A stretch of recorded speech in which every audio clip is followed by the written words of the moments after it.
Formal introduction for tonight's speaker. Please welcome Mr. David Simpson.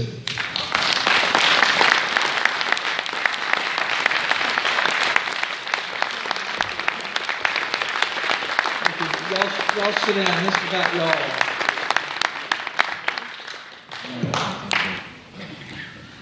Does that one work? Or should I use this one? I'll use this one.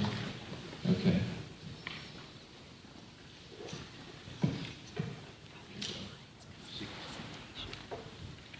First thing you got to do is turn on your clock.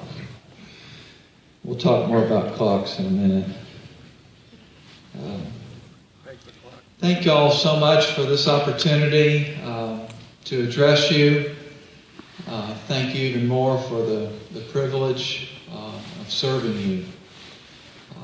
Before I go too far, I want to introduce my family and my staff. Most of y'all know them, but just in case you don't, I want you to know my wife, Susan, of almost 30 years, and my daughter, Sophia, and my daughter, Hannah. That's my number one campaign team right there. And I'd also like to introduce my staff. We have a good number here today. My Chief of Staff, Kathy C. And then Michael Bullock, the Legislative Director. And then we have Tanisha Bush and Emily Nicholson and Carrie Smith, legislative aides and working in administration, communications, policy. And then I don't have him quite officially on board, but I have a sneaking suspicion he may be coming to help us. Some of y'all know Eli Stevens may be coming to work in the office as well. Did I miss anybody? Susanna. You weren't sitting down. She's my oldest daughter, still at home. And I usually tell people that I'm ahead of the curve. I got 4 independent, married or outside the home and off the payroll. But I do have 3 girls still to go. But they're very special and a great blessing to me and keep our household running and our little home school. So pray for us as we go down to Austin. Many of y'all think I'm down there all the time, but I'm not. Thankfully, I'm here most of the time.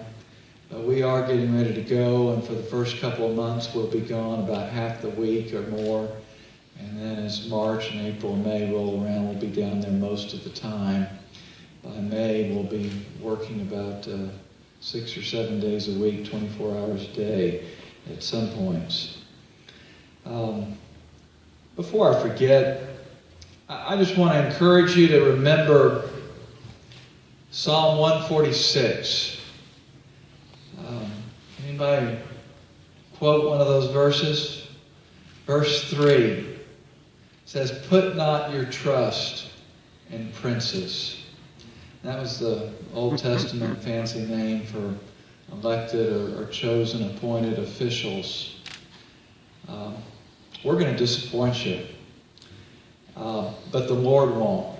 Now, there's a place for government. There's a place for civil government. But, if y'all were angels and we were angels, we wouldn't need civil government. But we're not. And there is a role for it. But ultimately, what we need is the Lord's blessings upon our labors. If y'all remember 4 years ago when I was just elected, that what was the big question? The question was the Tea Party going to continue? I was asked that again and again and again. And they asked it in 2012, and they're still asking it. And I am so thankful for y'all's involvement, asking questions, holding people like myself accountable, and praying for us. What's made our nation great is freedom. We weren't made to be robots. We weren't made to be slaves. We were made to imitate in the right way our God, who is free and responsible. Freedom doesn't ensure success. In fact, it makes possible serious failure. But when freedom is used wisely and responsibly, it produces great prosperity and peace. And that's what has made Texas great and the United States great. What I'm here to talk about tonight is basically the